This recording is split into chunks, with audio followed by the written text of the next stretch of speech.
dans l'action. Savoir pour prévoir, prévoir pour agir. De l'autre côté, mais ce n'est pas parce que c'est arrivé à quelqu'un là-bas que ça va t'arriver. Essaye d'abord de voir si la situation de ce quelqu'un ressemble à la tienne. Donc, une fois qu'on a pris ces deux précautions, on peut entrer plus loin dans l'analyse de ce qui se passe. Qu'est-ce qui s'est passé d'abord en Syrie? Avant de nous émouvoir de la chute de Bachar el-Assad. Ce qui se passe en Syrie, c'est qu'il y a un régime qui est au pouvoir. Globalement, depuis 1970.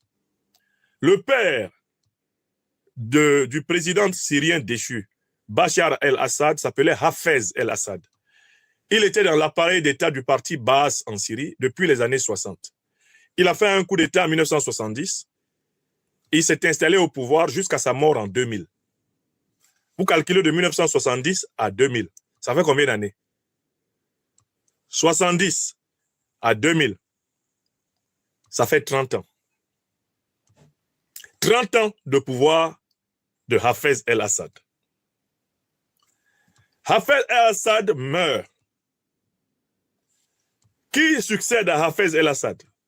En utilisant toujours la logique de la force. C'est son propre fils, Bachar el-Assad. Bachar el-Assad est au pouvoir. Non, Hafez n'était pas au pouvoir en 1960. Il était l'un des pontes du pouvoir, d'accord? Mais il fait une succession de coups d'État et il finit par s'installer comme chef de l'État, président de la Syrie, à partir globalement de 1970. Donc on peut considérer que lui, il a exercé le pouvoir en tant que tel de 1970 pratiquement jusqu'en 2000 à sa mort. 70-2000, ça fait bien 30 ans, non? Ça fait 30 ans. Alors, son fils, Bachar, il prend le pouvoir en 2000. Il vient de quitter la capitale Damas en avion pour se rendre dans un pays allié et y trouver refuge en 2024. Ça fait combien d'années? Ça fait 24 ans. 24 ans à la tête du pays. Donc, quand vous prenez son père, 30 ans, et lui, 24 ans, ça fait combien d'années pour une seule famille? Ça fait 54 ans. Une famille à la tête d'un pays. Alors, je pose la question aux Africaines et aux Africains. Est-ce que c'est ce modèle de régime politique que nous voulons chez nous en Afrique? D'abord, commençons par ça. Quand les gens prennent le pouvoir par la force et ils se succèdent par la force à la tête d'un pays pendant 54 ans, est-ce que nous, Africains, on doit pleurer quand ils perdent le pouvoir? Ça, c'est le premier point. Est-ce qu'on doit pleurer quand ils perdent le pouvoir? Je m'adresse à tous mes frères et sœurs qui étaient en train de crier « Wow, wow, wow, le pauvre Bachar, il est tombé. » Mais si quelqu'un qui a fait 27 ans, 24 ans à la tête de son pays, son père a fait 30 ans, s'il perd le pouvoir, nous les Africains, nous sommes en train de nous battre pour que ça ne se passe pas comme ça chez nous. Nous ne voulons pas qu'au Cameroun, après Paul Biya, ce soit Franck Biya. Oui ou non? Nous ne voulons pas d'une monarchie au Cameroun. Nous ne voulons pas qu'en Guinée équatoriale, après Obiangema Mbazogo, ce soit Teodorino. Oui ou non? Nous ne voulons pas qu'au Gabon, après Omar, ce soit Ali, après Ali, ce soit Noureddine. Oui ou non? Est-ce que nous voulons ça? Nous ne voulons pas. Voilà d'abord la nature du régime. Et les Africains sont en train de crier.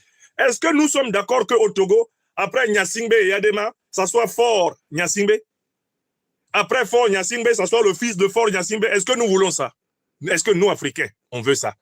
Réponse non. Donc, nous, on ne peut pas se plaindre quand quelqu'un qui a obtenu le pouvoir par son père perd le pouvoir. Sinon, ça ne sert à rien que nous nous battions contre les monarchies présidentielles qui nous ont été imposées là. Ça ne sert à rien que nous nous battions contre les monarchies présidentielles qui nous ont été imposées. Est-ce que nous voulons qu'en Côte d'Ivoire, après Alassane Dramane Ouattara, ce soit son petit frère, Téné Birahima? Après Téné Birahima, je ne sais pas, un autre Ouattara sorte encore. C'est ce que nous voulons? Non. Mais est-ce que nous voulons donc ça en Syrie? Est-ce que le fait qu'en Syrie, là, il fasse 54 ans, une seule famille qui commande là, nous, Africains, là, ça nous intéresse en quoi? Est-ce que c'est notre avantage? Alors, vous prenez des exemples comme la Chine ou la Russie. Mais en Chine ou en Russie, ce n'est pas le pouvoir héréditaire. Vladimir Poutine qui est là n'a pas reçu le pouvoir de son père.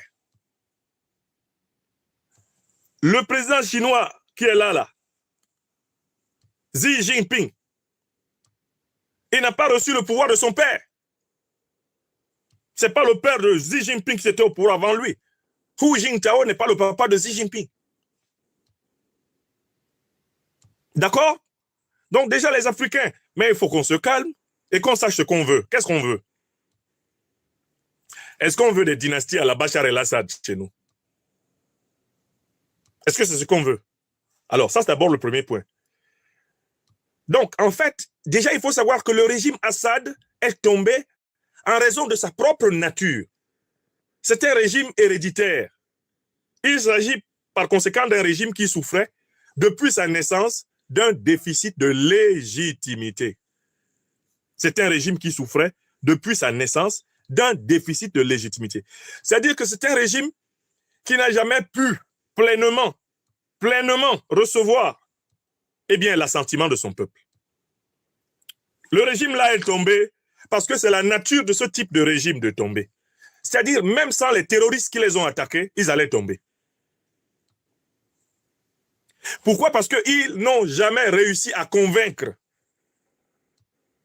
de manière rationnelle, sans la violence, sans la peur, sans l'intimidation. Ils n'ont jamais réussi à convaincre le peuple syrien qu'ils étaient à son service. Voilà le vice profond du régime.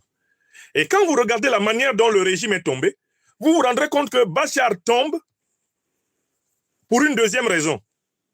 Mais la deuxième raison, c'est que l'armée globalement a refusé de combattre. L'armée a refusé de combattre. L'armée syrienne là, a refusé de combattre. Ils ont estimé qu'il n'était pas nécessaire de risquer leur vie pour quelqu'un qui a reçu le pouvoir de son père. Son père a fait 30 ans, lui il a fait 24 ans. Les commandants principaux de l'armée syrienne ont estimé que c'est bon. Bachar el-Assad tombe parce que son armée a refusé de combattre. Ça, c'est la deuxième raison. Et ça s'applique à la situation africaine. Est-ce que vous n'avez pas vu comment Mobutu est tombé? Quand Mobutu devait tomber, est-ce que l'armée zaïroise était prête à mourir pour lui? Vous avez déjà vu un dictateur pour qui l'armée est prête à mourir? Quand c'est fini et qu'il y a une force suffisante qui avance contre le régime sans légitimité, quand il y a une force suffisante qui avance contre lui, qu'est-ce qu'on observe? L'armée se disloque. Bachar el-Assad n'est pas tombé parce que les rebelles étaient trop forts, mais parce que l'armée, les principaux commandants de l'armée, n'ont pas fait leur travail. Ils ont estimé que mourir pour Bachar el-Assad, c'est trop. Ils ont estimé qu'ils ont consenti trop de sacrifices pour le maintien au pouvoir d'une famille qui n'a jamais acquis la légitimité pleine d'exercer le pouvoir. La chute de Bachar el-Assad, c'est d'abord le lâchage de sa propre armée. Mais c'est le commandant en chef de l'armée syrienne qui est allé à la télévision dire qu'eux, ils attendent ce qui arrive pour s'organiser et exercer le pouvoir ensemble. C'est le premier ministre de Bachar el-Assad en personne qui est allé à la télévision pour dire que vraiment, ça ne sert à rien de faire couler du sang, que leurs frères là qui viennent, qu'ils viennent, on va s'entendre et puis ils vont gérer la Syrie ensemble. Donc, deuxième leçon, un régime sans légitimité politique suffisante finit par tomber parce qu'il est lâché par ses propres forces. Bachar n'est pas tombé parce qu'il aurait été lâché par la Russie, non. Mais quand ton armée ne veut pas combattre, tes alliés ne peuvent pas te défendre.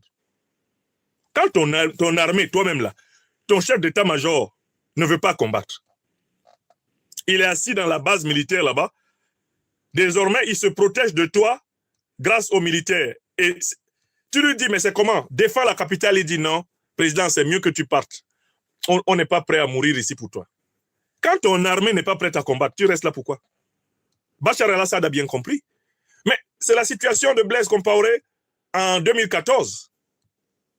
Mais Blaise Compaoré est tombé parce qu'il a bien vu que son armée là n'était pas prête à combattre.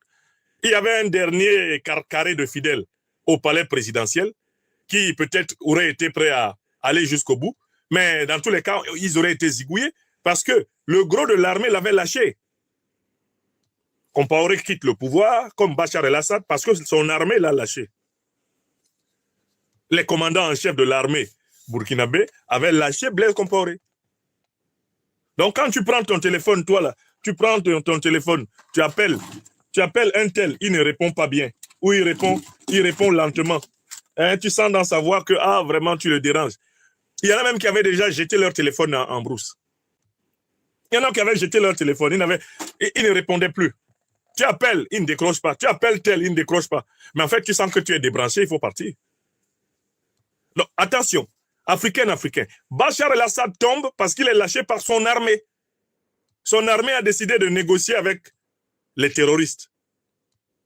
Son armée a décidé de négocier un arrangement pour exercer le pouvoir avec eux. Même le chef du gouvernement, le premier ministre, il a préféré négocier avec les terroristes que de défendre son patron. Donc, voilà la deuxième raison. Et la deuxième raison est en rapport avec la première. C'est que le peuple syrien estime qu'il a assez donné à la famille El-Assad. 30 ans du père, 24 ans du fils, c'est trop. Vous avez entendu? Et ça, les Africains vivent cette expérience et savent ce que ça veut dire.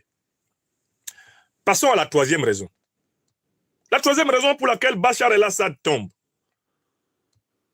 Mais c'est que, selon les informations qui nous sortent, qui nous viennent à gauche et à droite, à un moment donné, lui aussi voulait manipuler certains groupes terroristes. C'est-à-dire que la Turquie, l'OTAN en général, ont financé et armé les terroristes depuis très longtemps pour faire tomber le régime de Bachar el-Assad.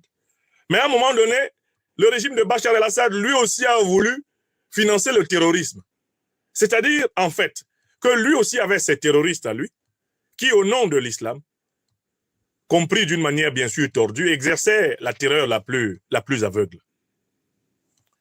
L'OTAN avait ses terroristes, Bachar avait les siens. Pourquoi? Parce que Bachar n'avait pas réussi à obtenir la pleine participation du peuple syrien. C'est la troisième raison. Il a utilisé les méthodes de ses adversaires. Ses adversaires ont manipulé l'islam, lui aussi s'est mis à manipuler l'islam. Ses adversaires bénéficiaient du soutien des puissances de l'OTAN. Lui aussi s'est mis à chercher le soutien de certaines puissances de l'OTAN. Dans ces conditions, ses alliés traditionnels, la Russie et consorts, n'étaient plus à l'aise pour le soutenir. Une fois qu'ils se sont rendus compte que lui, il essayait, pour ainsi dire, d'être soutenu par tout le monde, qu'il essayait par exemple d'obtenir des Anglais, des Américains, des Français, qu'ils le soutiennent, en même temps qu'il comptait sur la Russie pour protéger son régime. Mais la Russie a regardé aussi le fait que la population ne le soutient pas, le fait que l'armée ne combat pas sérieusement. Pourquoi voulez-vous que l'armée russe essaye de défendre un pouvoir qui n'est pas populaire, essaye de défendre un pouvoir qui a été lâché par son armée et son gouvernement? Si ton armée est déterminée à combattre avec toi, mais tes alliés ont de bonnes raisons de t'aider. Mais quand on voit des pans entiers de ton armée qui font défection, certains rejoignent même l'ennemi. Quand on se rend compte que toi, tu as cherché le soutien des parrains de l'ennemi dans le dos de tes alliés, pourquoi veux-tu qu'on prenne tous les risques pour te défendre? Ça ne sert à rien. Tu as perdu, en fait, tu as perdu le contrôle. Tu as perdu le contrôle de la situation. Et ça, c'est la troisième raison. C'est l'ambiguïté des méthodes du régime de Bachar el-Assad lui-même. Le fait que lui-même a eu recours aux groupes terroristes qui instrumentalisent l'islam pour tuer, semer la terreur, exactement comme l'OTAN instrumentalise les groupes terroristes pour tuer et semer la terreur, exactement comme aujourd'hui le pouvoir turc de Erdogan instrumentalise les terroristes pour semer la terreur en Syrie, tout ceci ayant pour but le contrôle des richesses gazières et pétrolières extraordinaires de la Syrie. Vous avez compris? D'où, nous, Africains, on peut en tirer une troisième leçon. C'est que nous devons redoubler de cohérence. Nous devons redoubler de sérieux et de rigueur dans nos alliances. Une alliance suppose la fidélité à ses engagements. Une alliance suppose une capacité d'être loyal à ses engagements. Une alliance suppose qu'on ne cherche pas à ruser et à tromper ses alliés. On revient toujours à cette vérité qui est la base des relations humaines les plus solides. Ça, c'est une leçon. Vous ne pouvez pas être d'un côté engagé avec le monde multipolaire, donc la Russie, l'Iran, etc. Et puis de l'autre côté, essayez de vous engager avec ceux qui combattent l'Iran et la Russie. Si vous le faites, quand vous serez en difficulté, ne comptez pas sur l'Iran et la Russie pour vous sauver. Vous comprenez? Beaucoup croient qu'être malin, c'est avoir, pour ainsi dire, des amis partout. C'est-à-dire, pour ainsi dire, être l'ami de tout le monde. La diplomatie qui consiste à être l'ami de tout le monde, c'est elle qui conduit à des fins catastrophiques comme celle de Bachar el-Assad. Vous ne pouvez pas dans ce monde être l'ami de tout le monde. Vous ne pouvez pas. Oui, comment il s'appelle? Il y a un certain Alpha Omar Diallo qui nous trouble dans la classe de l'Afrique des libertés. Nous allons gentiment le dégager. C'est fait. Monsieur Alpha Omar Diallo, allez vous faire voir ailleurs. C'est bon, il est dégagé. Voilà. Alpha Omar Diallo bloqué. Qui d'autre trouble la classe de l'Afrique des libertés? Donnez-moi les noms. Les troubleurs, on les fout dehors. Dimanche, là, on n'a vraiment pas le temps. On n'a pas le temps de nous amuser avec les garnements.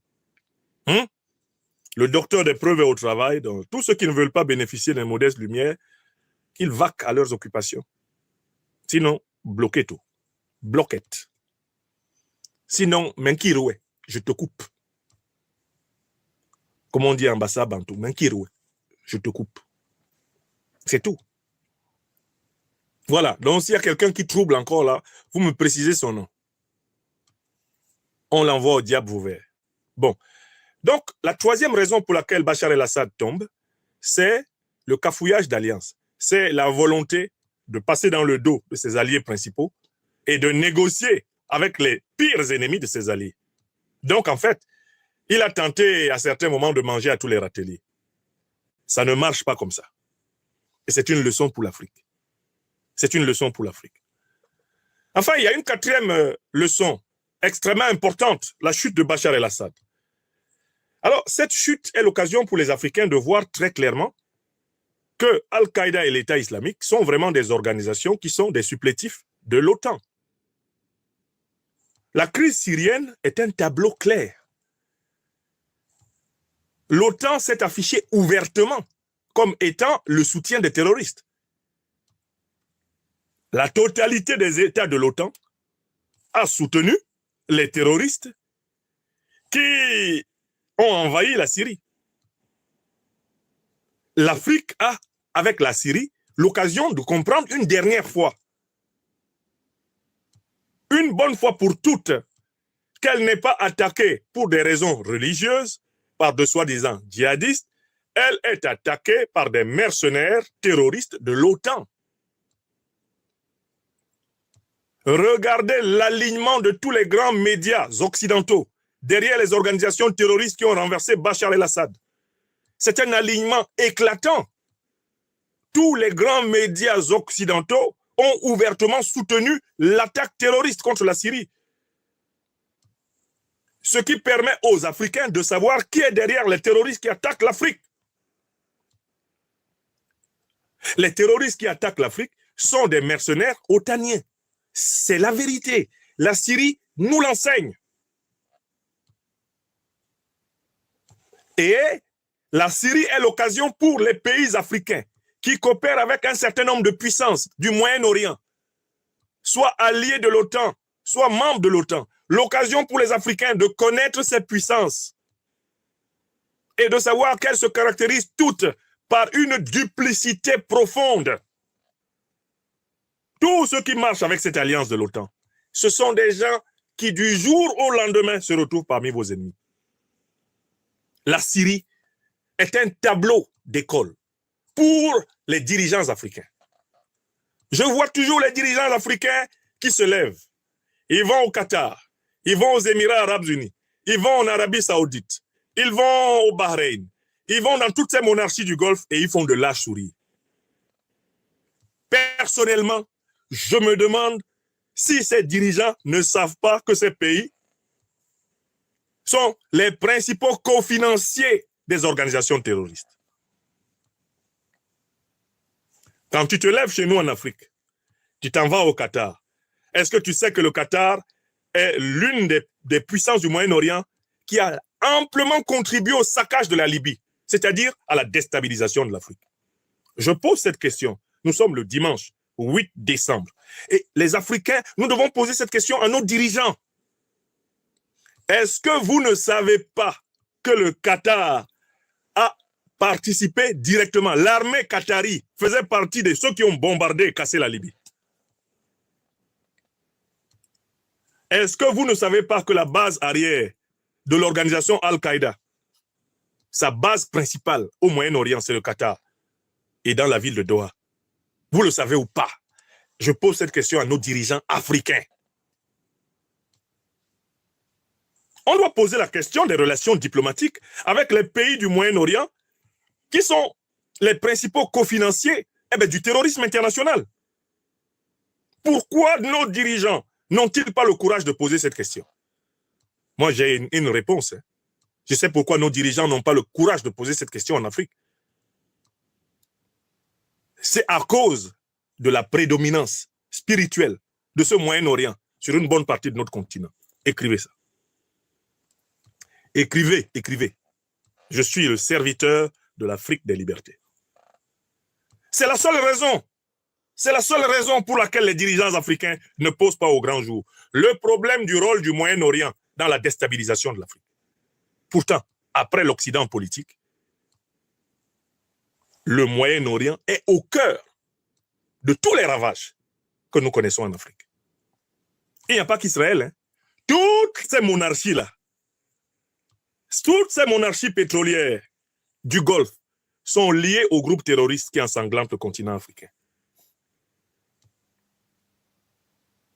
Et les dirigeants africains ont du mal à traiter d'égal à égal avec le Moyen-Orient parce que le Moyen-Orient a un ascendant spirituel sur une bonne partie de l'Afrique. C'est ça la raison. Donc sans la souveraineté, on ne parle pas souvent de cela, mais tant que l'Afrique n'a pas accédé à sa souveraineté spirituelle, elle ne sera pas entièrement libérée. C'est le docteur des preuves qui vous dit ça aujourd'hui. Regardez quelles sont les puissances qui sont derrière les terroristes en Syrie. Ce sont ces mêmes puissances-là avec lesquelles nous faisons gratuitement et naïvement ami en Afrique. Derrière les terroristes en Syrie, il y a la Turquie d'Erdogan. Erdogan, lui, il assume ça clairement. Alors, il a un problème, Erdogan. C'est que une partie des rebelles kurdes, les indépendantistes kurdes, qui ensanglantent la Turquie, eh bien, sont en relation d'alliance avec les Kurdes syriens, en relation d'alliance avec les Kurdes irakiens, parce qu'ils ont le projet de créer un État kurde qui va récupérer une partie de la Syrie, une partie de l'Irak et une partie de la Turquie. Donc, Bachar el-Assad, comment il s'appelle, Recep Tayyip Erdogan, n'a jamais hésité à financer des groupes terroristes pour fragiliser la Syrie, parce qu'il ne veut pas, justement, que la Syrie permette aux indépendantistes kurdes de réaliser leur projet d'État kurde au détriment de l'État turc. Ça, vous devez le savoir. Mais l'Arabie Saoudite, le Qatar, les Émirats Arabes Unis, le Bahreïn, toutes ces petites monarchies du Golfe, leur argent est dans les organisations terroristes. Le monde entier le sait.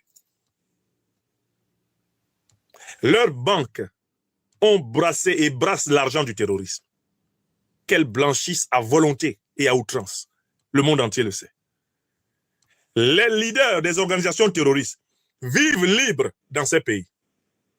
Au Qatar, par exemple, ils sont logés dans des hôtels 5 étoiles et ils sont protégés par l'État qatari. Vous avez bien vu quand ils ont repris le pouvoir en Afghanistan que c'est à Doha, au Qatar, qu'ils ont négocié avec les Américains. Al-Qaïda qui a repris le pouvoir en Afghanistan, là, les leaders étaient au Qatar. C'est au Qatar qu'ils se sont entendus avec les Américains sur les modalités du transfert du pouvoir. ceux qui entrent sont en train d'entrer à Damas. Ce sont les leaders des organisations terroristes financées par l'OTAN, financées par les monarchies du Golfe. Et ce sont les mêmes organisations terroristes d'Al-Qaïda et l'État islamique qui ensanglantent l'Afrique. Et les pays africains victimes font ami-ami avec le Qatar, ami-ami avec l'Arabie Saoudite, ami-ami avec les Émirats Arabes Unis, ami-ami avec le Bahreïn, ami-ami. On envoie des délégations là-bas pour faire du business. L'énergie qu'on a à dénoncer l'impérialisme occidental, on ne l'a pas à dénoncer l'impérialisme moyen-oriental. Pourtant, ce sont deux impérialismes alliés contre l'Afrique. Deux impérialismes alliés contre l'Afrique. L'impérialisme occidental et l'impérialisme moyen-oriental. Est-ce que c'est clair? Il faut que les Africaines et les Africains aient le courage de regarder la vérité en face. Si l'Afrique n'a pas récupéré sa pleine souveraineté spirituelle, l'Afrique ne pourra pas se libérer entièrement des impérialistes.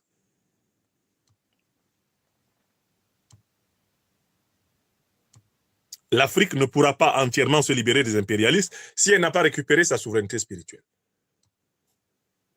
Nous, Africains, notre terre sainte, c'est l'Afrique. Tout Africain qui ne considère pas l'Afrique comme sa terre sainte, il n'est pas encore libéré. Oui, les Occidentaux ont leur terre sainte ici, à Rome, au Vatican. Hein? Les Moyen-Orientaux ont leur terre sainte à la Mecque.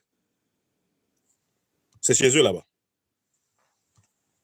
Les Chinois ont leur terre sainte chez eux et dans les temples tibétains. C'est chez eux là-bas. Les Japonais shintoïstes ont leur terre sainte au Japon. C'est chez eux là-bas. Nous, les Africains, on n'a pas de terre sainte.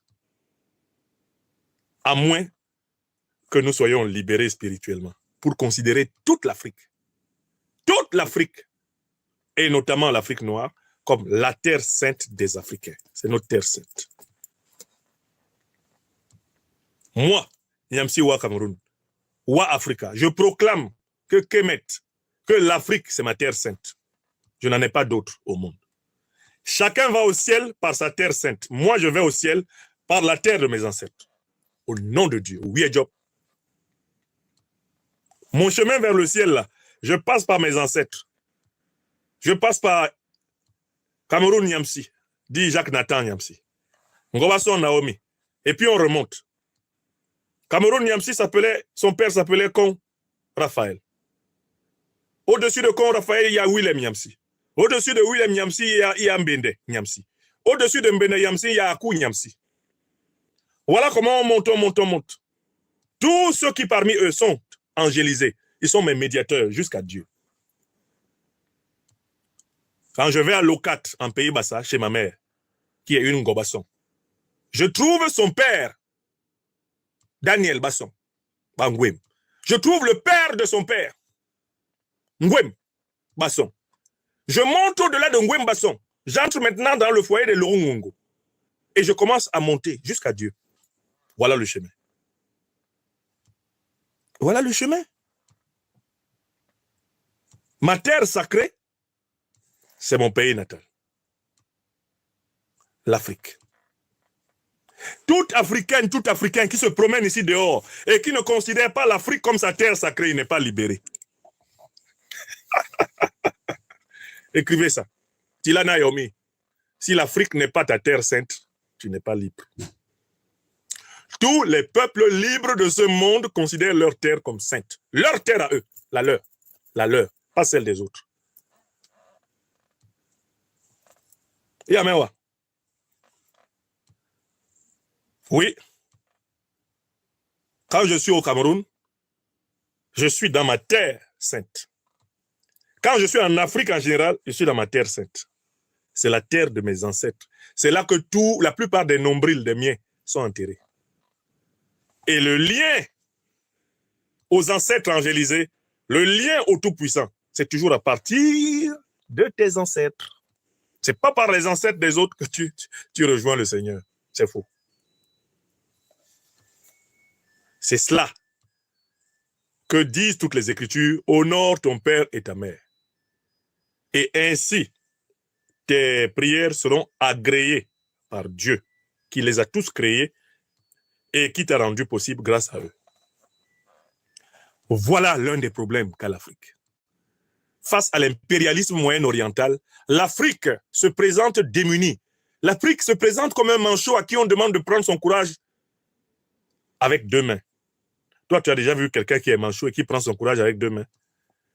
Comment quelqu'un qui n'est pas spirituellement souverain peut affronter quelqu'un qui est spirituellement souverain? Quand tu n'es pas spirituellement souverain, tu as peur de la malédiction des autres.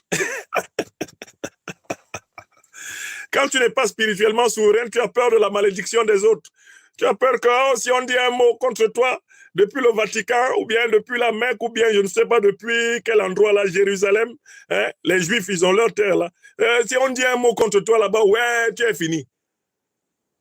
Ma kuchimo, ma wuo, ma wuyao, ma misaleo. Et la terre de tes ancêtres,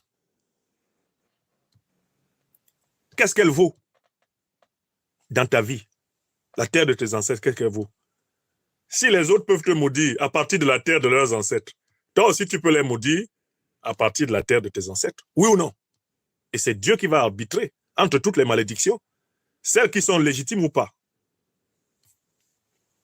Et Amewa, aimons notre terre africaine.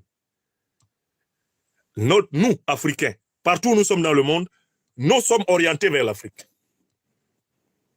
Moi, je regarde vers l'Afrique. C'est ma terre sainte. C'est par là-bas que je rencontre Dieu. Parce que je suis africain. Et que je sais que Dieu a voulu que je sois à travers mes ancêtres. Ma terre sainte, c'est l'Afrique. Si ta terre sainte, c'est une autre, faut pas t'étonner que tu ne sois pas capable de te libérer. Si ta terre sainte, ce n'est pas ton pays, si ta terre sainte, ce n'est pas l'Afrique, ne t'étonne pas que tu ne t'en sortes pas. Tu quittes des mains de tel maître et tu te retrouves dans celles de tel autre. C'est ça, hein?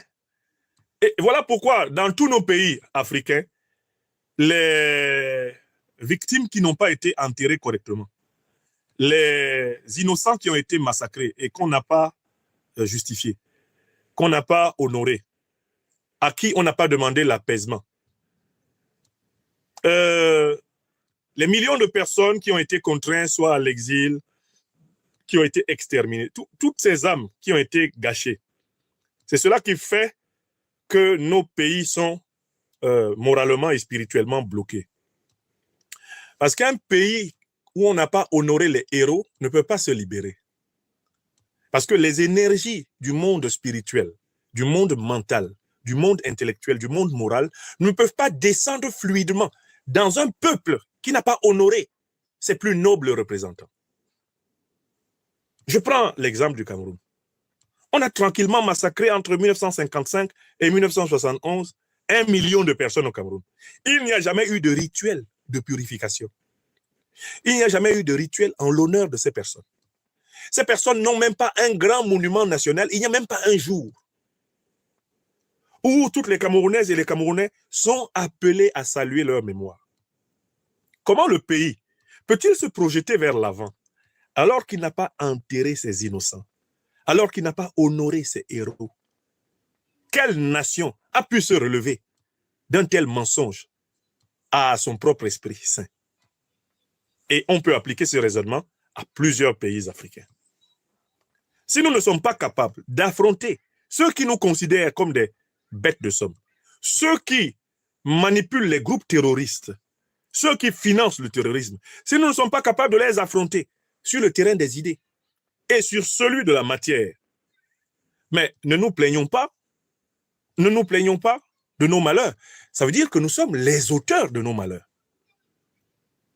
La Syrie est un immense écran de télévision pour enseigner aux Africains les erreurs qu'on ne doit pas commettre. J'ai relevé 5 leçons de l'expérience syrienne. Première leçon, toujours veiller à ce que le pouvoir soit légitime, c'est-à-dire que le pouvoir soit soutenu par le peuple. Ne jamais s'amuser à installer sur la très longue durée un pouvoir qui n'a pas le soutien du peuple. Leçon 1. Ce qui se passe en Syrie nous le dit. C'est un avertissement à tous ceux qui, en Afrique, conçoivent que le pouvoir est une affaire qui appartient à leur famille. C'est un avertissement à Paul Biya et à ceux qui grouillent actuellement dans son dos pour récupérer la présidence du Cameroun parce qu'il serait issu du spermatozoïde de Paul Biya. On a vu comment ça se passe au Gabon. On voit comment ça veut se passer en Guinée équatoriale. C'est un avertissement pour eux tous. On voit comment ça se passe au Congo. On voit déjà Denis Christel qui est là, il marche derrière son père, il pense que le Congo, le fauteuil du président lui appartient. Il faut que tous ces gens-là méditent. On voit les troisièmes mandats qui se succèdent sur le continent. La volonté d'accaparement du pouvoir. Derrière tout ça se cachent les plans de monarchisation. On voit l'état dans lequel se trouve aujourd'hui le Tchad. Les difficultés sérieuses dans lesquelles se trouve le régime Déby. Mais ça vient du fait que le régime est illégitime dès l'origine et qu'il n'a pas réussi à se réconcilier pleinement son peuple. Un tel régime est nécessairement fragile. Il faut méditer sur cette affaire de on confisque le pouvoir et on se le donne de père en fils. Le Togo qui est là, il doit méditer. Il doit méditer sur la structure et les conditions de naissance de son régime. Faure Gnassingbé doit méditer Ouattara, qui tout le temps raconte à son clan comment ils doivent rester si lui venait à mourir. Avec Téné Birahim alias La Fiole, qui est prêt à tuer tout le monde pour monarchiser la Côte d'Ivoire. Réflexion, Karim Ouad, il est assis au Qatar là-bas. Il croyait que le pouvoir là au Sénégal, ça se donne de père en fils. Il a vu le danger que courait le Sénégal avec la tentation qui était pour lui d'hériter de son père. Il a vu Karim Ouad. On voit ça partout. Deuxième avertissement. Mais les alliés ne peuvent pas vous soutenir lorsque votre propre armée, lorsque vos propres forces vives vous lâchent. Donc, il faut continuer à consolider l'État africain. Mais la consolidation de l'État, elle se fait par la justice sociale, la justice économique. Plus vous êtes juste envers les gens, plus vous assurez des opportunités d'épanouissement à votre peuple, plus vous renforcez son adhésion à votre pouvoir.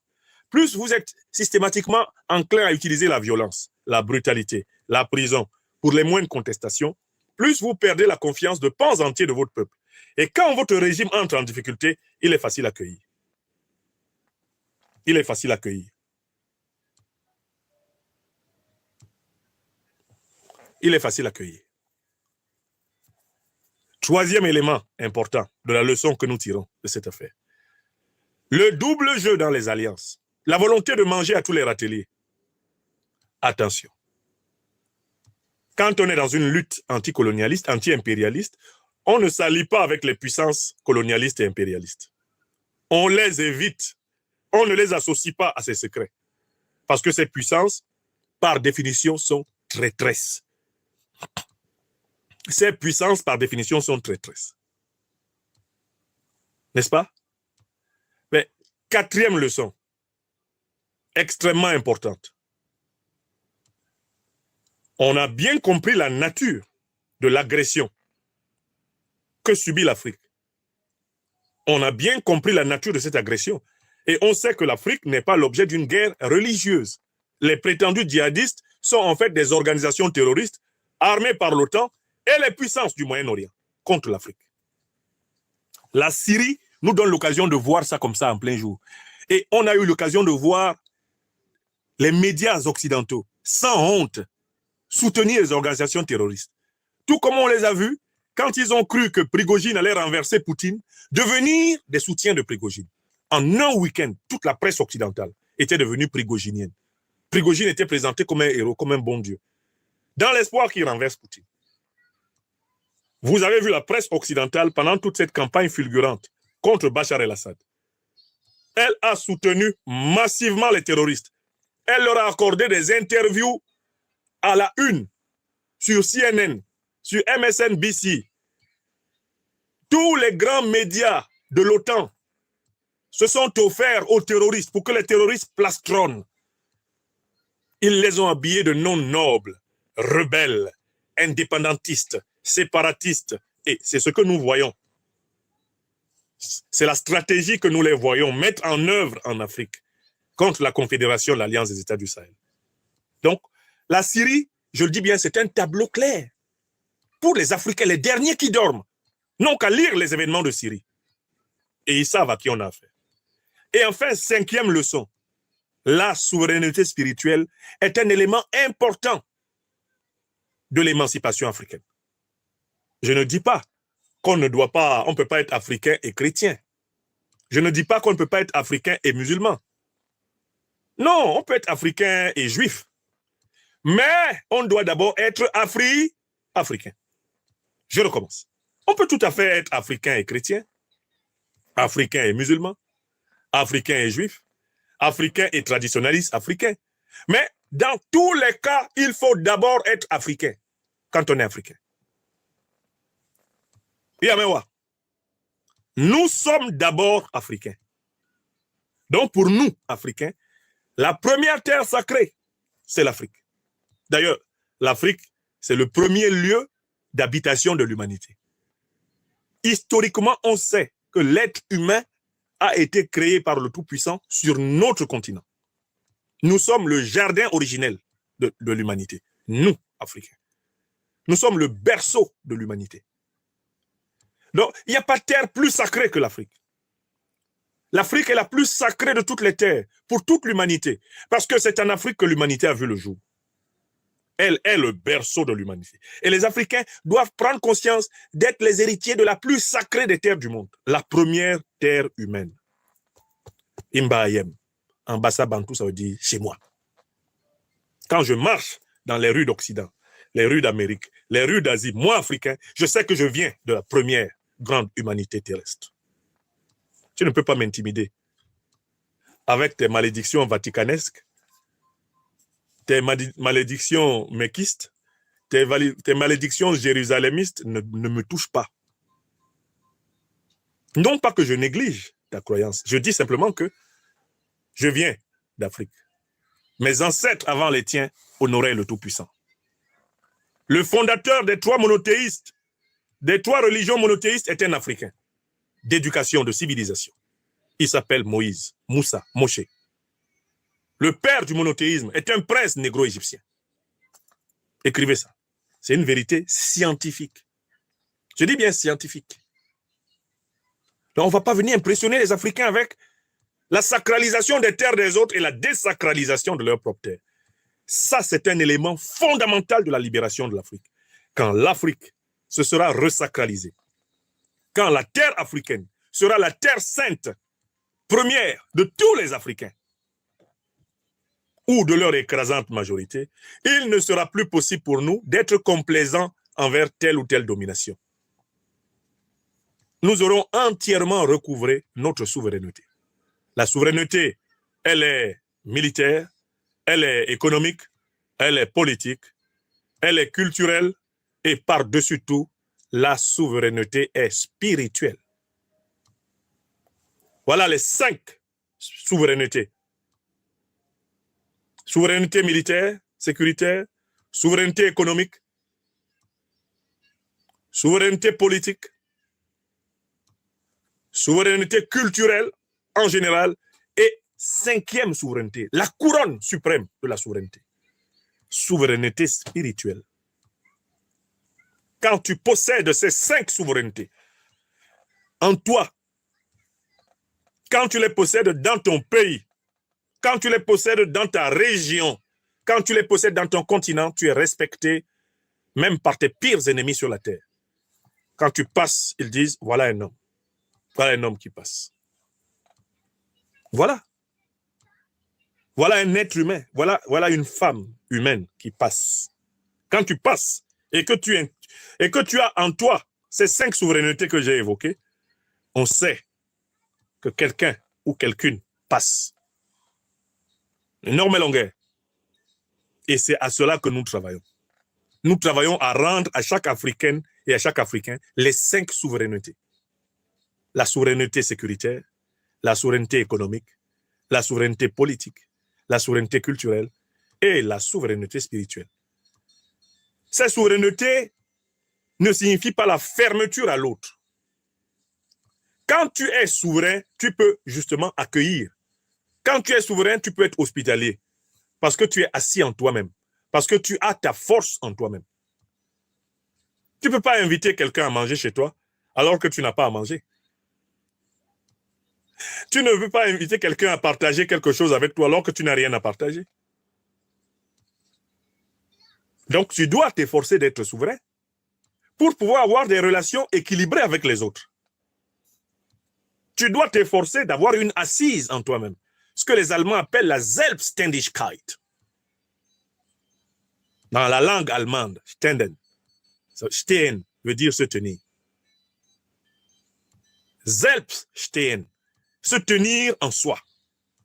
Et la Selbstständigkeit, c'est le se tenir en soi. Dans ma langue Bassa Bantou, ça s'appelle Koundé. Ou Lamabana Koundé. Tu dois avoir une autorité en toi-même. Ça s'appelle le Koundé.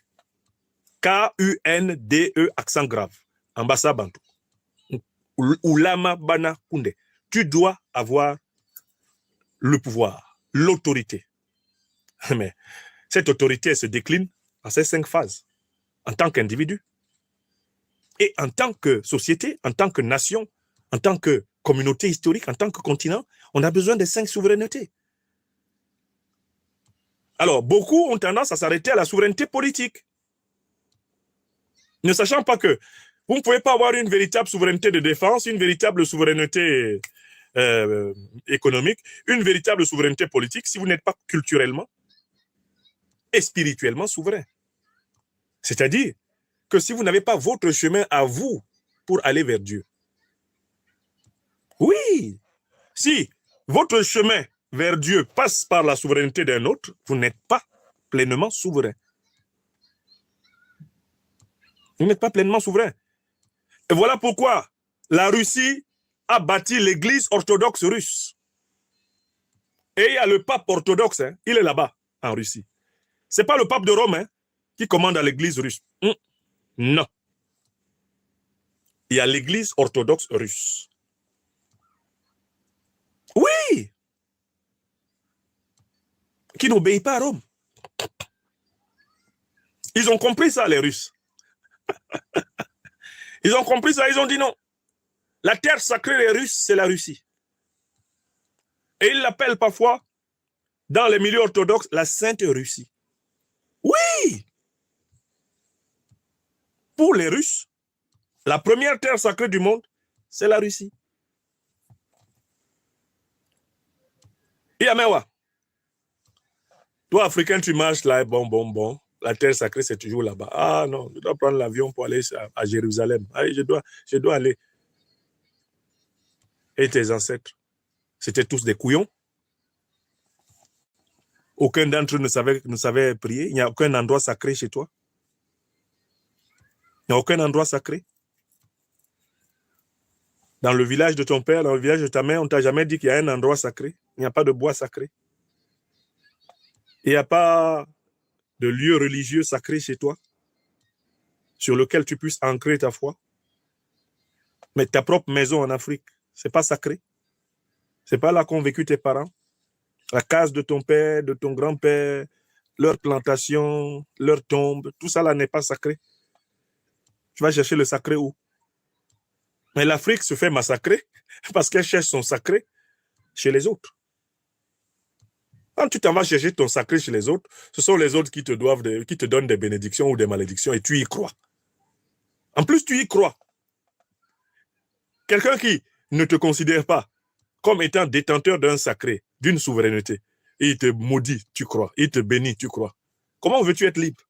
Tu ne peux pas. L'abbé, tu ne peux pas. Et c'est ce que je voulais dire aujourd'hui. Alors, en résumé, la chute de Bachar el-Assad était un événement parfaitement prévisible. Il faut saluer les alliés de Bachar el-Assad qui, pendant plus de 13 ans, l'ont tenu à bout de bras. dans l'espoir qu'il puisse réussir à se réconcilier, le peuple syrien, et sortir de la malédiction du régime héréditaire dont il avait hérité. Les alliés de Bachar el-Assad l'ont aidé du mieux qu'ils ont pu. Il a quand même pu tenir 24 ans de pouvoir. Son père en a fait 30. Ça suffit. 54 ans de la famille el-Assad, ça suffit. Mais ça ne veut pas dire que ceux qui arrivent au pouvoir en Syrie vont apporter à la Syrie le bonheur.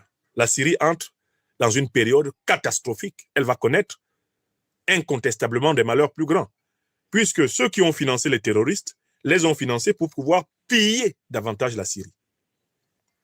Bachar el-Assad a tenu du mieux qu'il pouvait. Tout le temps qu'il était là, il était bombardé par Israël, attaqué par les Américains. Même l'aéroport de Damas, ils n'ont jamais voulu que ça fonctionne. Il faut quand même dire que sans le soutien de la Russie et de l'Iran, il n'aurait pas tenu. Il n'aurait pas tenu 24 ans à la tête de ce pays. Donc, les alliés de Bachar el-Assad et Bachar el-Assad eux-mêmes ont compris qu'il valait mieux que lui, Bachar el-Assad, se retire pour qu'il ne soit pas tué comme Kadhafi l'a été. Il vaut mieux qu'il se retire et que les forces politiques syriennes se débrouillent pour chercher une solution du vivre ensemble syrien. Car en fait, la chute de Bachar el-Assad, à mon avis, est simplement une phase intermédiaire de la future guerre civile syrienne. Le problème syrien n'est pas résolu. Un pays qui est pris en tenaille par plusieurs puissances, un pays dont les groupes politiques sont manipulés par plusieurs puissances à la fois, ne peut pas trouver la paix. La Syrie va se retrouver dans une situation comparable à celle de la Libye actuelle. Elle va être prise en tenaille et elle va être exploitée de cette façon. On entre dans une période d'instabilité terrible pour la Syrie. Je plains ceux qui se réjouissent dans les rues de Damas en pensant avoir retrouvé la liberté. Ils n'étaient pas tout à fait dans la liberté, mais ce n'est pas la liberté qu'ils vont retrouver. Ils vont entrer dans une zone d'incertitude maximale. Et ça, c'est la trace de la déstabilisation signée OTAN. Quand l'OTAN passe quelque part, ça donne ça. Ça donne ce type de déstabilisation. Hein? Je profite une fois de plus de cette conférence pour recommander ardemment aux gens de lire ce livre. Il existe en français. Hein? Le capitalisme du désastre, ça. Il faut lire ce livre. The Shock Doctrine de Naomi Klein. Naomi Klein explique comment ils procèdent, comment ces gens-là procèdent. Elle explique toute leur méthodologie. Et les Africains, les cadres, les élites en particulier, doivent être au courant des méthodes de travail de ces gens. Comment est-ce qu'ils déstabilisent des nations entières? Ça, on le connaît. Donc, c'est une leçon pour nous dire, en Afrique, préparez-vous. Renforcez la cohésion des États, renforcer la solidarité avec le peuple, renforcer les armées, accélérer le processus d'indépendance économique, de souveraineté économique, accélérer le processus de réforme des systèmes éducatifs pour que les Africains ne grandissent plus avec les idées qui les tuent, mais avec les idées qui les font vivre. Et n'oubliez pas de sacraliser notre propre terre. Nous, Africains, notre terre sainte, c'est l'Afrique. Donc, on a beau être africain chrétien, on est d'abord africain. Africain musulman, on est d'abord africain. Africain traditionnaliste africain, on est d'abord africain. C'est la leçon qu'il faut retenir. Donc, que toutes les souverainetés soient récupérées, sans exception. De la souveraineté sécuritaire à la souveraineté économique, à la souveraineté politique, à la souveraineté culturelle, à la souveraineté spirituelle. C'est ce que je voulais montrer. Préparons-nous. Ils vont tester sur nous toutes les aspérités de leur doctrine du choc. L'ordre par le chaos, le capitalisme du désastre. C'est l'objet de ce très beau livre. J'adore vraiment la capacité, la puissance d'argumentation de Naomi Klein et les exemples extraordinaires qu'elle rassemble dans ce livre. J'en profite pour vous rappeler que à Bamako sortira dans quelques semaines mon propre livre sur la question. Il s'intitule « L'impérial terrorisme, la forme actuelle de l'agression impérialiste occidentale et moyen-orientale contre l'Afrique, avec les preuves irréfutables de l'attaque de l'OTAN, de l'agression de l'OTAN contre l'Afrique. Il y a un long sous-titre. Ce livre-là, c'est littéralement le concentré des preuves de la nature impérialiste otanienne et moyen-orientale de la déstabilisation africaine. Dans ce livre-là, on ne trouve que des preuves. Toute personne qui possédera mon livre aura toutes les preuves de ce que je dis depuis plus de 25 ans.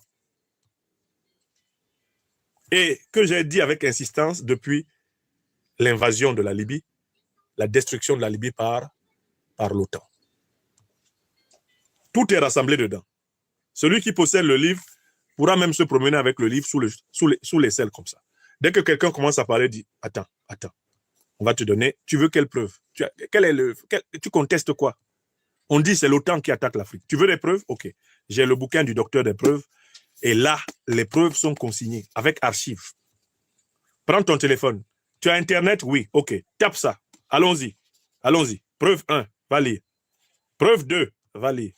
Preuve 3, va lire. Preuve 4, va lire. Tu dis quoi encore? Ah, tu ne peux plus parler. Ok. Au revoir. Bonne journée. Nous savons qui nous attaque. Et voilà pourquoi nous menons le bon combat. Donc, ce livre sort bientôt à Bamako et il sera distribué partout dans le monde, car il sortira à Bamako pour la distribution en Afrique et il sortira ici pour la distribution en Occident. Vous pourrez y avoir accès en Afrique et en Occident. Et il y aura une version en PDF à la disposition du peuple africain après le lancement de la version papier d'abord. Il faut que la version papier marche bien. Le livre papier, il faut le faire fonctionner et le livre numérique vient parachever l'affaire. Voilà. Je vous souhaite un excellent dimanche, mes chers amis. Alors, nous étions plutôt nombreux pour cette émission de mi-journée. Il est 13h18, ça fait 1h18 que je vous parlais. Donc, regardons les événements de Syrie avec lucidité. Ne nous emballons pas. Profitons-en pour bien apprendre. Profitons-en pour prendre des dispositions et ne pas être surpris. Ne pas être surpris. Je redonne la parole à mon ami Bingi Djadjabi qui chante cette fois-ci Godly Man.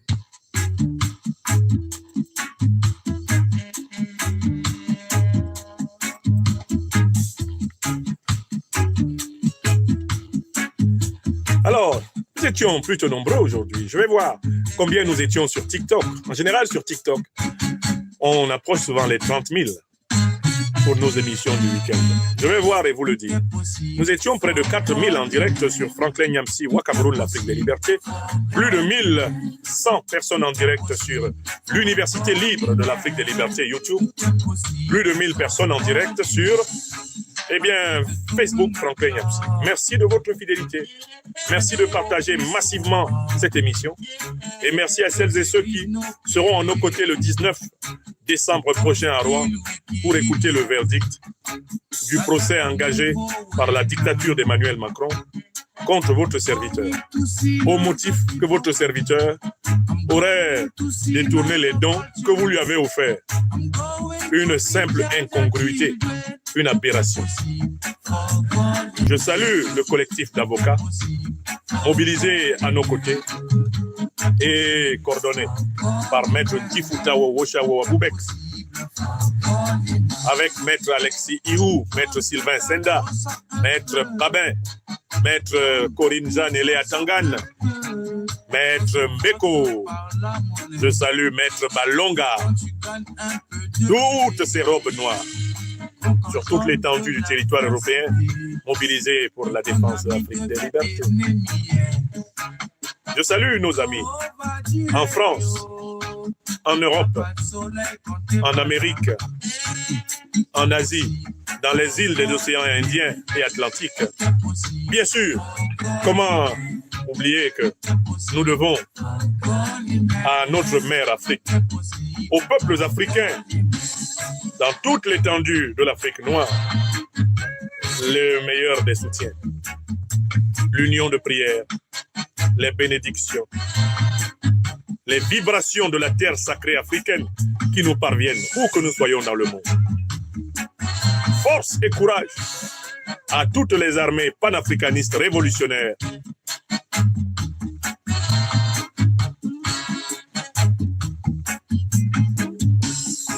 Tout est possible for godly men. Tout est possible.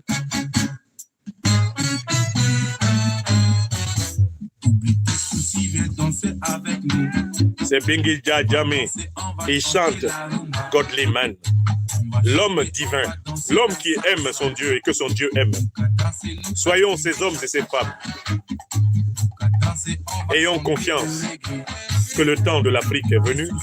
Servons la vérité, la justice et la solidarité.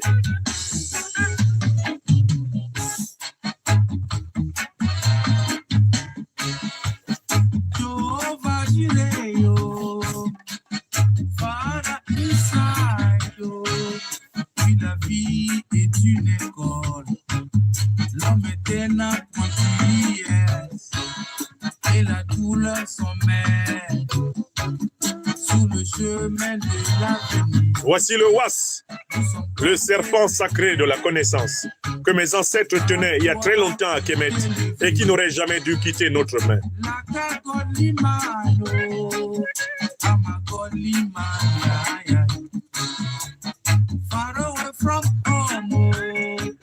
Far away from home.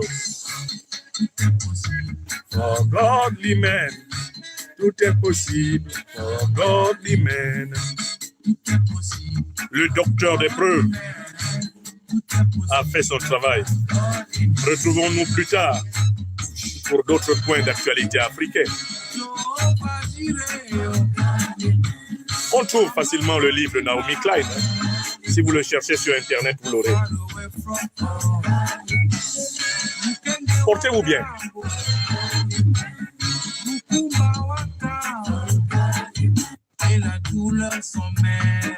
Voilà, nous étions combien sur TikTok? Eh bien, nous étions 31 000 téléspectateurs sur TikTok. 31 000 téléspectateurs sur TikTok. Ajoutez aux près de 4 000 sur Franklin Nyamsiwa, Cameroun, l'Afrique des libertés. Aux plus de 1000 sur l'Université libre. Et aux plus de 1000 sur Facebook.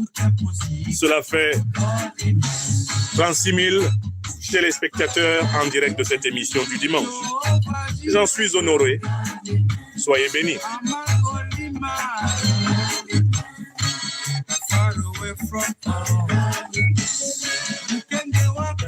Soyez bénis, messieurs.